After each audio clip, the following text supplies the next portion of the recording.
The savage apology of the purple behemoth. Twitch's November 7th nightmare. San Diego, November 9th, 2025.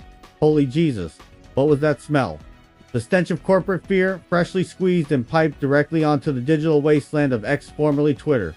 It was November 7th, and the colossal purple and white beast known as Twitch coughed up a second, wet, gurgling apology for its epic, pants-on-fire failure to protect their diamond-encrusted content creator. Emily Beth Emiru shunk from the gropey clutches of a slobbering fiend. This wasn't a PR move. The first comment they dribbled out in October was already a joke, but this second act, this was pure, uncut, screamingly theater, the non-profit alibi, and the great silence we failed her. The digital communique wailed, a post on X that read like a ransom note written by a highly paid intern.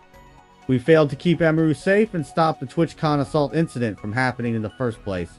And then came the big finish, the glorious hollow promise, a donation to some non-profit orgs fighting sexual harassment. A magnificent, tax-deductible gesture designed to wipe the slate clean of their monumental, structural negligence. But what organizations? How much? When? Silence. The only response was the dry, dusty echo of an empty corporate vault. No details.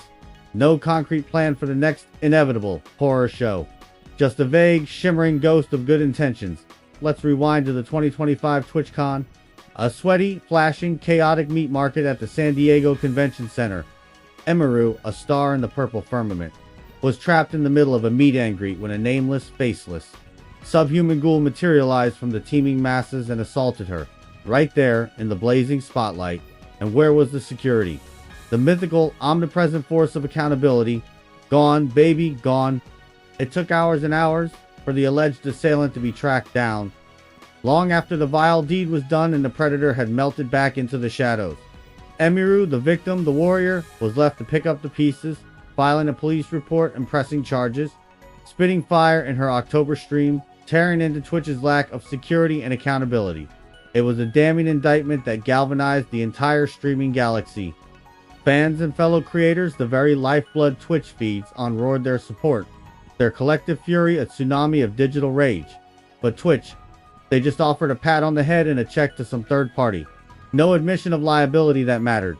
No promise of a genuine bulletproof security overhaul for the next carnival of horrors. Just another layer of paint on a rapidly sinking ship. The purple behemoth continues to prioritize its bottom line over the sanctity of its talent skin. That's Twitch AF. On Duke Channel 13.